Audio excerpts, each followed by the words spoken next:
नमस्कार, जनमत हरियाणा में आपका स्वागत है। मैं हूं कमल खान। साथियों, आज बीजेपी ने बड़ा राजनीतिक जो पासा है वो फेंका। बीजेपी ने महेंद्रगढ़ में गृह मंत्री अमित शाह को बुलाया और वहां पर एक रैली की।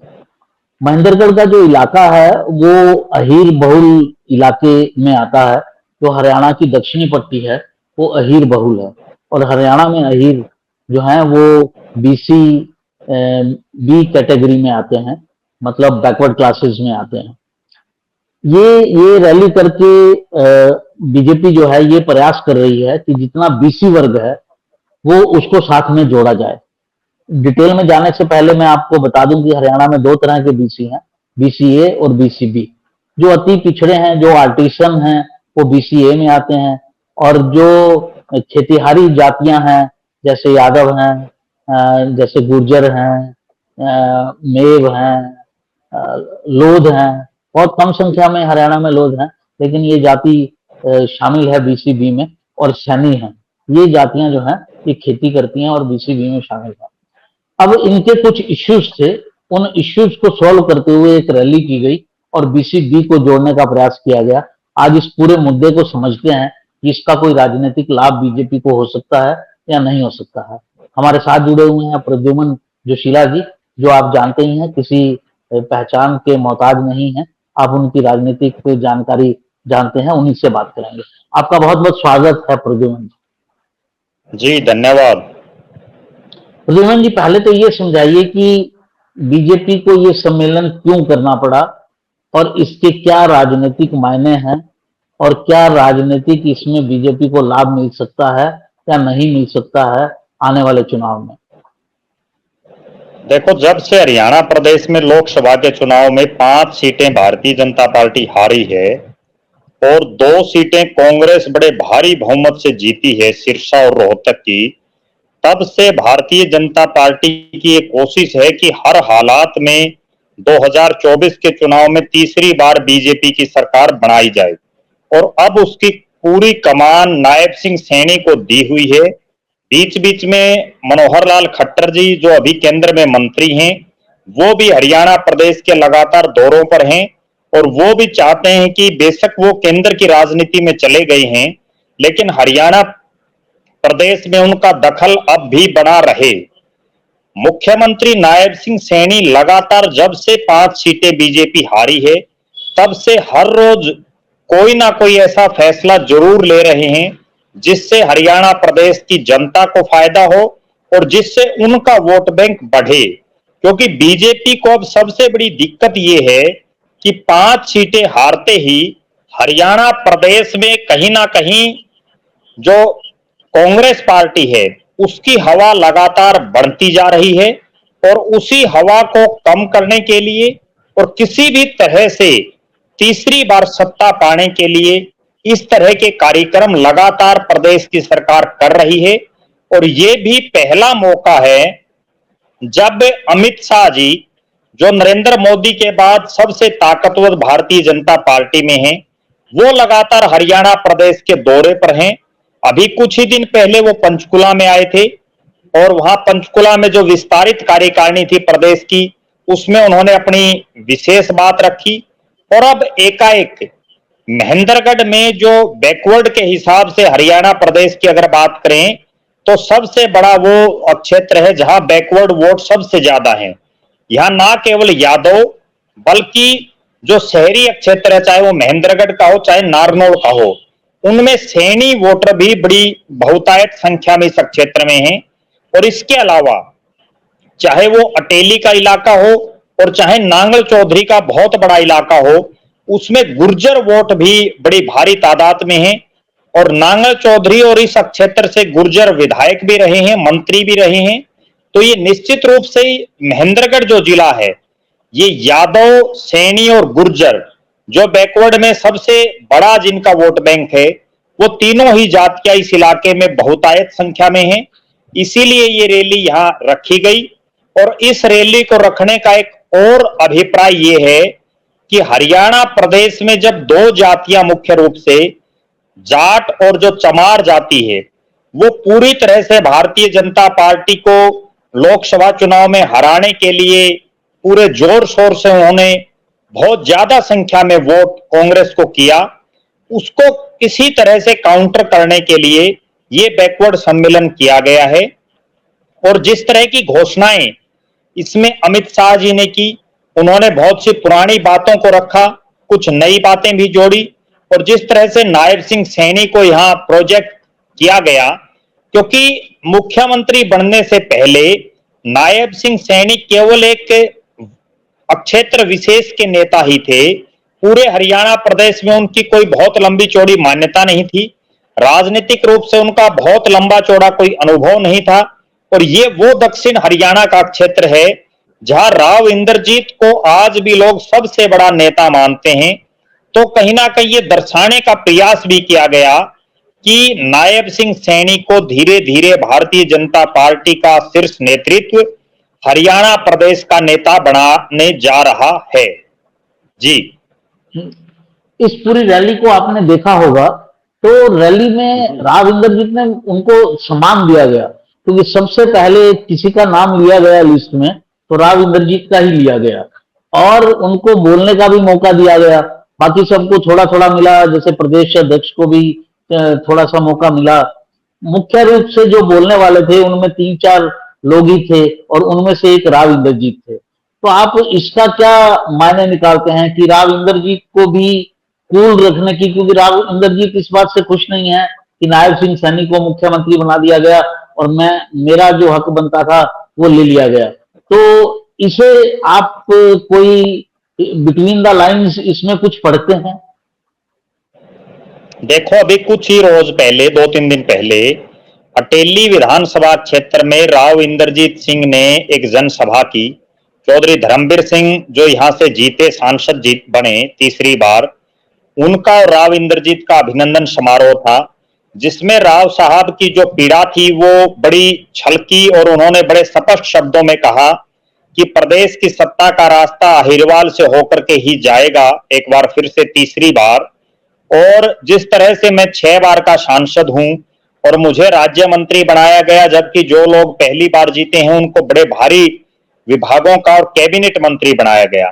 मैं उससे और आगे बढ़ करके ये बात कहता हूं कि जो डिपार्टमेंट राव इंद्रजीत सिंह को दिए गए हैं उनका कोई बहुत लंबा चौड़ा आम जनता से जो है वास्ता नहीं है, और उन विभागों में वो बहुत लंबा चौड़ा कुछ कर भी नहीं सकते जनता की भलाई के लिए। तो लिहाजा वो एक तरह से ये कहें कि सिर्फ खाना पूर्ति के लिए उनको मंत्री बनाया गया है, तो कोई बहुत बड़ी अतिशयोक्ति नहीं होगी। अब चूंकि राव इंद्रजीत सिंह लोकसभा चुनाव का परिणाम आने के बाद लगातार सक्रिय हो चुके हैं और चौधरी धर्मवीर सिंह के साथ मिलकर के वो प्रदेश के अलग अलग इलाकों में दौरा भी कर रहे हैं। अभी पीछे हमने देखा वो हिसार और हांसी में गए, इसके बाद एकाएक वो महेंद्रगढ़ जिले में भी सक्रिय हुए।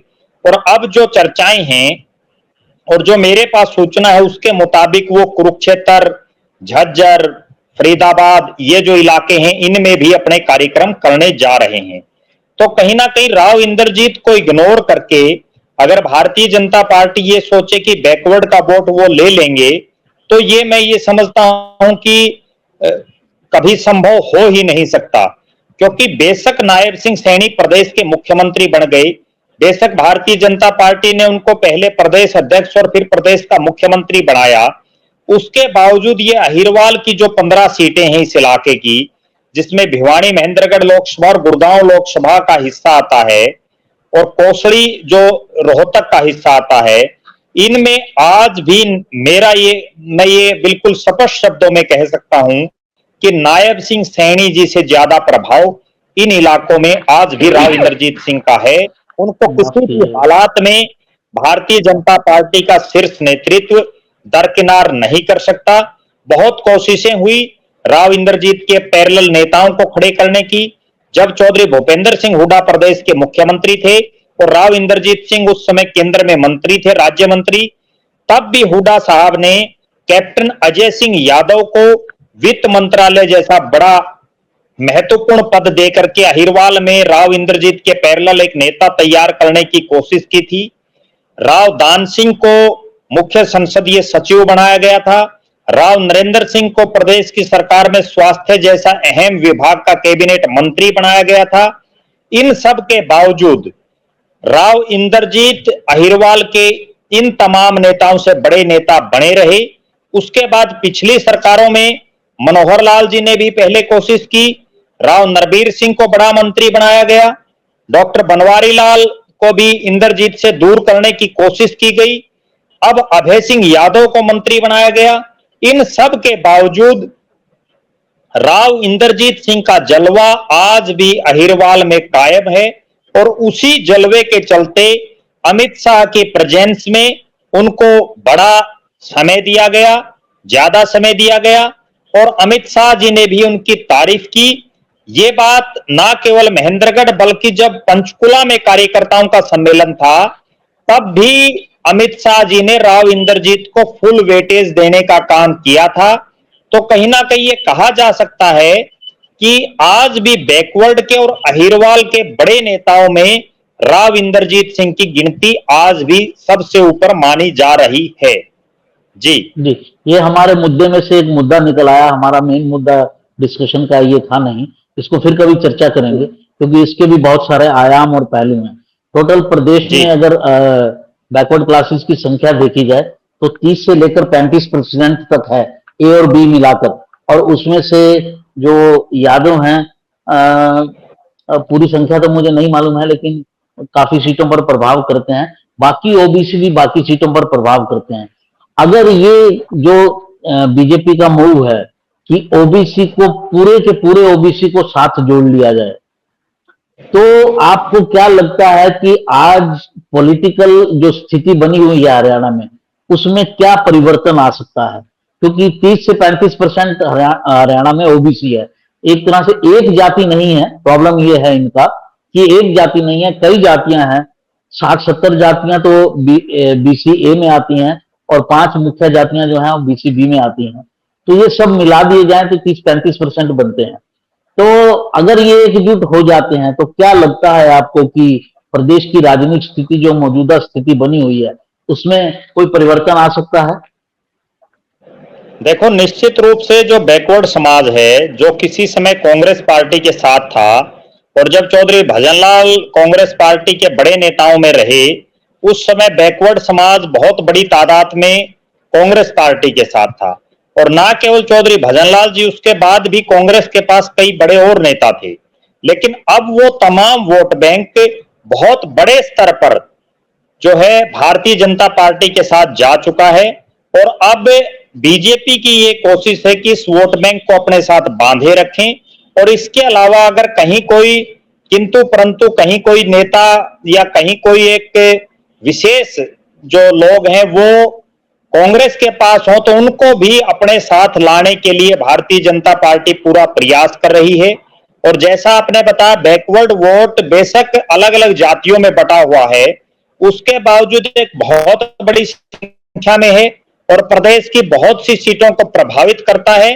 तो इन वोटों को अपने साथ जोड़े रखने के लिए बीजेपी हर संभव प्रयास कर रही है और इसी को मद्देनजर रखते हुए पहली बार हरियाणा प्रदेश में पंचायतों में बैकवर्ड समाज को आरक्षण देने का काम किया और आज जिस तरह से नगर पालिका और नगर परिषद के लिए घोषणा की गई, क्रीमी लेयर के लिए घोषणा की गई, तो निश्चित रूप से ये जो घोषणाएं हैं, मेरा ऐसा मानना है कि बैकवर्ड समाज भारतीय जनता पार्टी के साथ जितना पहले जुड़ा हुआ था उससे और ज्यादा संख्या में जुड़ता हुआ दिखाई देगा।